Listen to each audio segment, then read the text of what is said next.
Se tem um doce que vende o ano todo sem nenhuma preocupação, é ele, o pão de mel.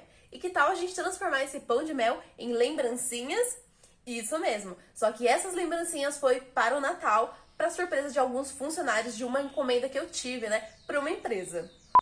Oi pessoal, eu sou a Dani, bem-vindos ao meu canal. Hoje eu vou mostrar pra vocês com todos os detalhes, mas bem rapidinho também, né, pra não ficar muito longo esse vídeo, como que eu fiz essas lembrancinhas pra uma empresa, que foi pra dar de presente pro Natal, né, pros funcionários. Mas antes disso, vai deixando um joinha pra gente, comenta aqui embaixo e também não se esquece de se inscrever no nosso canal, porque eu tô soltando vídeo pra vocês toda semana.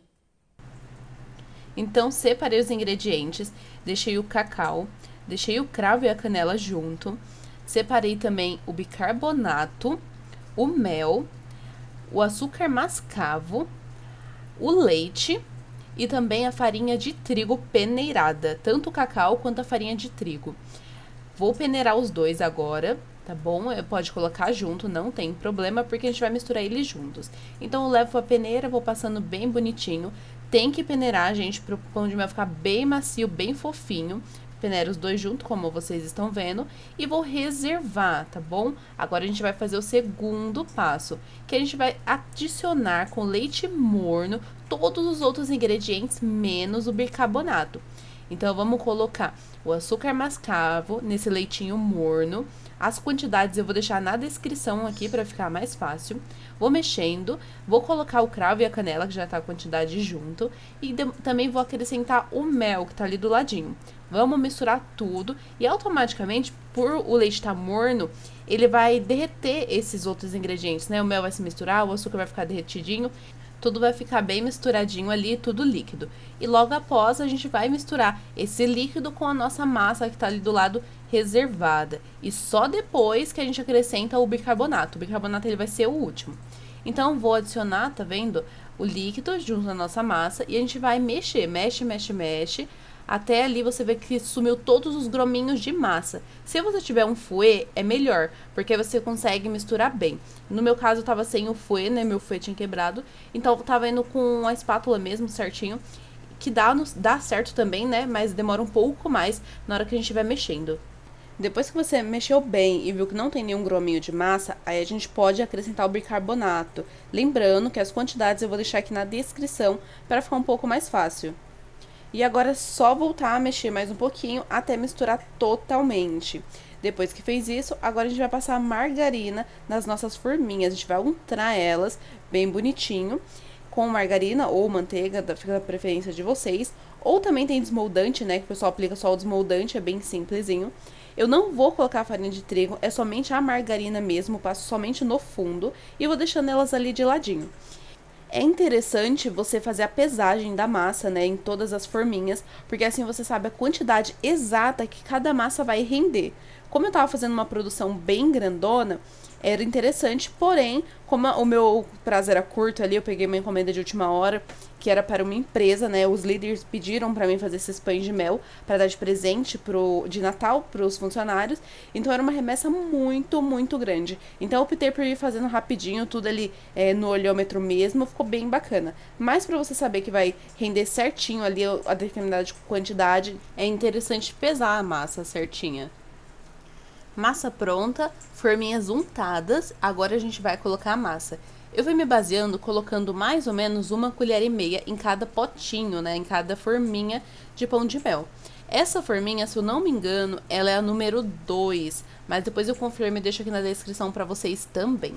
Fui colocando a quantidade de massa, ali eu tava levando a forminha até a bacia, mas eu achei mais fácil levar a bacia e despejando com a colher.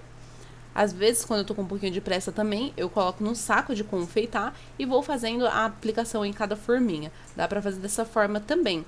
Tem alguns funis já medidor que é bem interessante, tô louca pra comprar um, que eu vi, que você vai colocando ali, você vai apertando pra soltar a quantidade de massa, você vai manuseando ali certinho. Achei interessante também, mas como eu ainda não tenho, a gente vai fazendo dessa forma, né? Vai colocando colherada por colherada. Eu coloco mais ou menos de 28 a 30 gramas de massa para os meus pães de mel. E de recheio, eu tô colocando até 20 gramas, porque senão ele fica vazando quando a gente vai fechar, né? Não fica legal. 20 gramas eu acho o suficiente. Fica bem recheadinho, a massa é super gostosa, então super combina. Essa receita que eu mostrei para vocês no começo, eu vou deixar aqui na descrição, ela me rende 28 unidades de pão de mel. Então eu sei que para cada receita dessa, eu consigo fazer 28 pãezinhos de mel. Então fica mais fácil quando você tem uma produção grandona, né? Você já sabe mais ou menos quantas receitas você vai usar. Por isso que eu falo para vocês que é importante pesar. Você pesando, você sabe exatamente quanto que vai te render. Essas forminhas, eu comprei apenas 24 unidades. Foram um pacotinho, né? Acho que foi 20, ou é 24 ou é 25, mas eu acredito que seja 24. E eu só com essas 24 eu fiz essa produção enorme.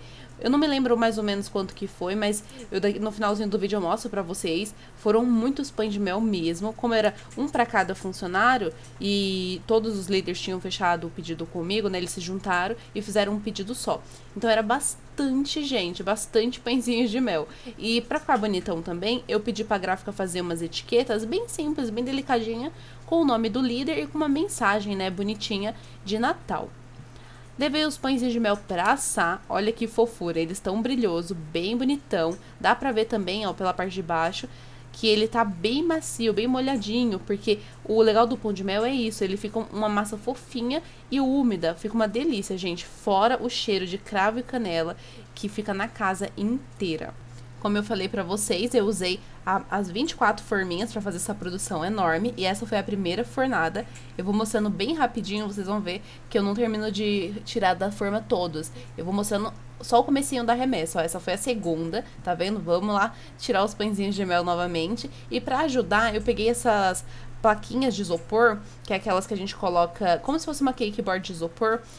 A gente coloca nos bolos, pra mim colocando eles pra facilitar o processo aqui. Como essa é uma quantidade grandona, terceira remessa, ó, a mesma coisa, eu vou retirando eles e vou colocando no disco de isopor ali do lado. E esses discos me salvaram, porque como era uma quantidade grandona, eu ia cortar todos eles. Eles eram todos o mesmo recheio, então isso facilitou muito. Mas eu ia ter que cortar e eu tava sem pratos grandes, uma bacia grande. As coisas que eu tinha maior eram as formas. Mas enfim, como eu falei pra vocês, era uma quantidade muito grande e tava faltando aí bandeja, alguma coisa pra pôr eles exposto bonitinho. Aqui eu vou mostrar retirando todos os pãezinhos da forma, não é difícil, bem simplesão. Você só tem que esperar esfriar, porque se você for tirar quente, dá um pouquinho mais de trabalho. A forminha de alumínio tá muito quente, né? E também porque ele vai estar bem grudadinho. Se você esperar ele esfriar, ele sai facinho, facinho. A parte ruim de fazer os pães de mel é que a produção dele demora um pouquinho, né? Como ele é pequenininho, tem que preencher as forminhas, depois tem que retirar das forminhas, cortar um a um. Então é uma produção mais demoradinha. Depois a gente tem que banhar no chocolate, fazer os detalhes, coloca no saquinho, depois fecha esse saquinho, coloca etiqueta. Então a gente leva quase que um dia inteiro aí pra fazer essa produção. Agora a gente tirou todos os pãezinhos de mel das forminhas e vamos pro segundo passo, que é abrir esses pãezinhos de mel pra gente rechear. E como eu falei pra vocês, olha a quantidade de pãezinhos de mel. Gente, era muito pão de mel, sério. Aí eu cortei todos eles. Aqui eu já vou mostrar o passo a passo um pouquinho mais rápido, né? Os processos, só finalizando. Porque eu acabei não filmando, como era muito pãozinho de mel, pra mim fazer um a um e mostrar o passo a passo, ia ser muito complicado. Aqui eu já tinha recheado, banhei eles no chocolate, depois eu vim fazendo só os detalhes, então eu criei bem um processo, eu fui fazendo etapa por etapa para sair um pouquinho mais rápido e não me confundir. Pronto, depois a gente vem cortando essas rebarbas, porque fica umas rebarbas de chocolate na parte de baixo, e a minha bancadela bem grandona, pode ver que tem bastante pão de mel. Depois eu vim fazendo o quê? Colocando eles no saquinho, como eu falei pra vocês, né? Coloquei todos eles no saquinho. E a gente vai fazer o processo de vir amarrando eles também. Gente, era muito pão de mel, olha o tanto! Agora a gente amarrou todos com fita vermelha, né, pra combinar com o Natal. Usei fita de cetim mesmo, aquele fitilho, na verdade, não foi de cetim, foi fitilho. Fui colocando as etiquetas bonitinhas, que nem eu falei pra vocês, né, os líderes escolheram esse modelinho e eles pediram pra colocar o nome deles. Coloquei e deixei bem na frente ali do pãozinho de mel. como a etiqueta era pequenininha, pra ficar bem visível, né? Então eu optei por deixar ali na frente mesmo. E olha só a bancada como ficou cheia de pão de mel, gente. Foi uma produção enorme, foi bem cansativo, mas foi muito legal de fazer. Para enviar eles, eu comprei umas caixas bem grandona, bem larga, e eu fui colocando um do lado do outro, porque eu não queria colocar um em cima do outro para não danificar. E esse foi o vídeo de hoje, gente. Eu espero que vocês tenham gostado. Tentei mostrar com bastante detalhe aí, mas tive que dar uma acelerada no vídeo, senão fica um pouco cansativo. Se vocês fizerem essa receita, tanto para vender na rua, em casa, né, na sua confeitaria, marca a gente lá na Rede Vizinha, porque eu quero ver o resultado também. Um beijão e até a próxima!